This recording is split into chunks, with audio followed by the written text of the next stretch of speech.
to make up for problems on your team, not be the problem on your team. And what do I mean by this? 3rd and 3, it's the first series for the Eagles. On the Giants' 22, 3rd and 3. Carson Wentz is locked in on Rieger, right? You see him. He goes to throw. He pulls it back. I thought Dan would appreciate this. I was thinking, what's Dan Orlovsky thinking right now? He pulls it back. But he stays locked in on him, right? And he tries to force it. He did not convert one 3rd down pass. Not convert, get a 1st down. He didn't complete a pass short of the stick. Like, he did nothing on 3rd down. Dan, this is a guy who was the best 3rd down passer in the league a couple years ago when I thought he was the MVP until he got hurt. That means consistent regression. It's not just what's around him. And if he feels he has to do more to compensate because there's not enough around him, even though he's playing a 2-win Giants team, I know they compete, but they lose a lot, the Giants, then this is what they have to be emphasizing, I'm sure, during the week, right? Like, don't try. We just need you to not try to do too much all the time. Remember what happened last week? He gets in post-game presser and he's talking about this is probably always going to be my problem throughout my career. This is just the way we do things around here. Really? Because a couple weeks ago I said, given his level of talent and his age, it'd be irresponsible, like, to move on from him. And then I said, then a couple of weeks later, I'm like, you know what, you're going to have to sit Carson Wentz down. He has to be held accountable. And I referenced Donovan McNabb being sat one year, and then he took his team to the NFC Championship game. There's no accountability for Wentz on this team.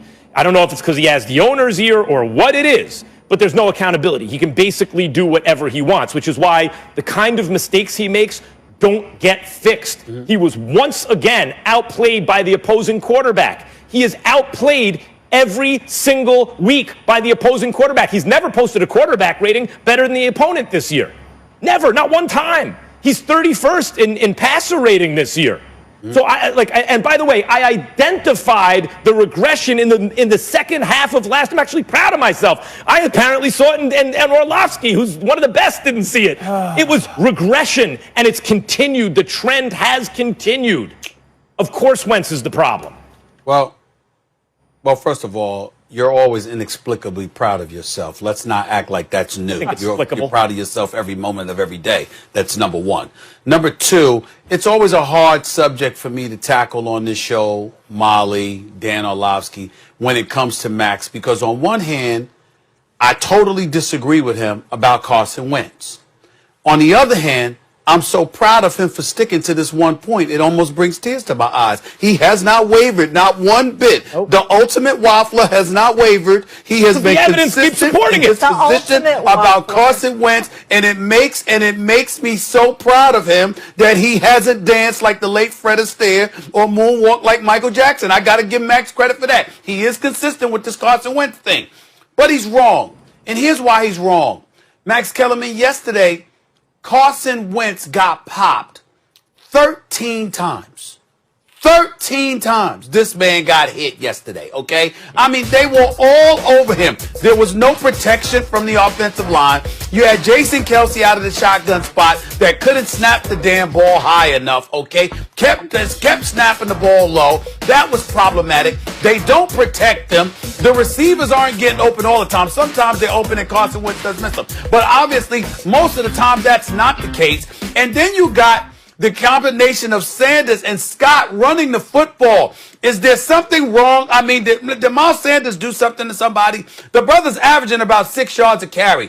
He averaged about 5.7 yards a carry yesterday. And oh, by the way, the combination of the two was running the football effectively, yet Doug Peterson decides to give them the ball 18 times. You would think the way that Carson Wentz has been playing, the way that he has struggled, how you've got somebody like Max targeting him every single damn week. Sometimes he gives them reasons to do so. Sometimes he doesn't. You got problems on your offensive line. You would think, in terms of pass protection, you would think you would run the football more, but you never have. Did y'all know that Miles Sanders has never had a 20-carry game in his entire 23-game career in the National Football League? I don't know what the hell Doug Peterson is thinking. We ain't even getting into their defense. We're not even getting into how their linebackers look. We don't even know if they have one. We don't even think about what their secondary looks like.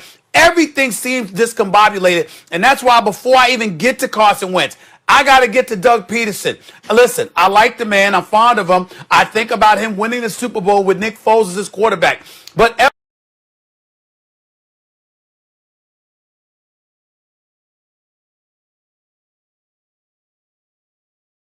ever since that time, let's take into account and just really nail it down here, guys. There's problem at the quarterback position. There's problem at the offensive line position. There's problem with your decision making because you don't run the football as much as you should. There's problem on the defensive side of the ball, particularly with your linebackers and in your secondary. There's problems schematically. Damn, that's a whole lot of problems. I mean, on both sides of the ball, it would be one thing if this is one thing where I could point to the offensive line coach, or this one thing where I could point to the secondary coach, or the defensive coordinator, or the offensive coordinator. Everywhere you look with the Philadelphia Eagles, there's a problem. And that's why I think Doug Peterson is in a world of trouble. The way things are going right now, if it was just the quarterback, it would be Carson Wentz. But because of all of those things, right now, if Doug Peterson doesn't get this ship turned in the right direction, he might be out of a job at the end of this season. You know what? When I started into this business, I did not think that Stephen A's football knowledge was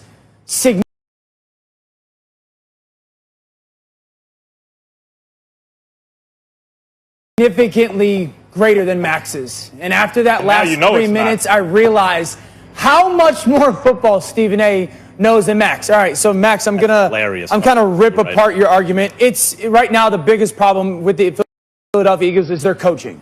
Okay, so you point you point to the first 3rd and 3, right? That throw to Rager. It's a pick route, Max. It's a one-man route. There is no read. You are trying to pick the outside defender. They ran it against San Francisco twice. They actually ran a very similar play on 4th down 3 plays before. There is no read there. It's catch and throw. Philly should just hire you. Molly, I've got 7 points I'm going to make. Just saying, they should. Needs more power on this team. They should just hire. I've got 7 points I'm going to make. Second of all, you had 2 weeks off. You had 2 weeks off, and this was the plan to start the game. Like, this was the way that you wanted to come out after 2 weeks off with preparation against a 2-win team. This was the best plan that you can put together to win the football game. Second of all, stop with all the 2-point conversions. They're not needed. You don't get more points throughout the game with more 2-point conversion attempts and successes. There's no point to continuously go for 2-point conversions. I understand analytics play their part. When they play their part, all the 2-point conversion love isn't there, and you're running the consistent same plays. Number 3, stop with the use of Jalen Hurts. It's not working. The Jalen Hurts stuff isn't working. He might be Max's 2nd favorite quarterback in the NFL behind Nick, but it's not working. Third of all, can we stop, or can we get a better plan for quarterback run defense?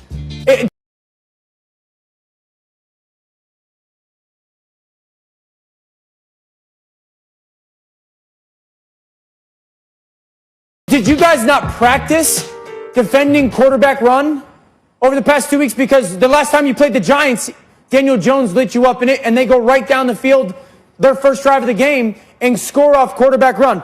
My 2 biggest gripes are this. The 4th down, the 4th and 10 to end the game, you could pick anybody on the Giants defense to throw at except for Bradbury. The ball should not go to Bradbury. The plan should have the ball to go to someone else other than 24 in the defense. But here's my biggest complaint. It took until 7 minutes and 16 seconds to go in the 3rd quarter till you got Carson Wentz out of the pocket. The Giants defense ranks 26th in the NFL defending quarterbacks outside of the pocket. And you took 38 minutes of gameplay to get the guy out of the pocket.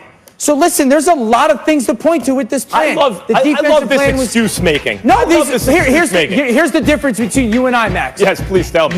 I can coordinate my tie to my jacket. It's easy for you to finger point and go, that player sucks. Yeah. My job, when it's true. My job is to give reasons why. Okay, well, that's fine. We have different jobs. But this is called excuse making. No, it's called They have to stop with Jalen Hurts. No, they have to stop with Carson Wentz. He's the quarterback. Hold on, let me just go through some things. He's in year 5. Year 5. This is not a second-year player. He's in year 5. You know what his cap hit's going to be for the Eagles next year? Almost recycle the same stuff. $5 million cap hit next year for a year 5 quarterback who's second to last in passer rating in the NFL, who is consistently, this season, he has yet to outplay the opponent. These are not franchise quarterbacks he's playing against. These are also Rand's backup, second-year player with problems. He has been outplayed by every single quarterback. And what I said, and listen, I'm not saying Carson Wentz doesn't have talent. I'm a huge believer in his talent.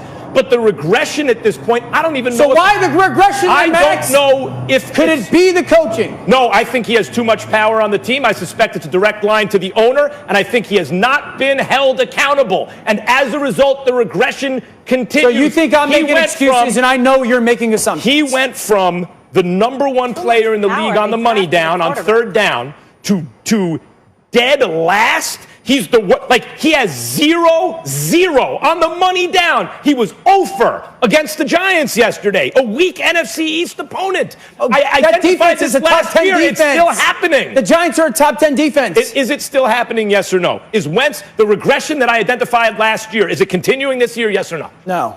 Oh, God.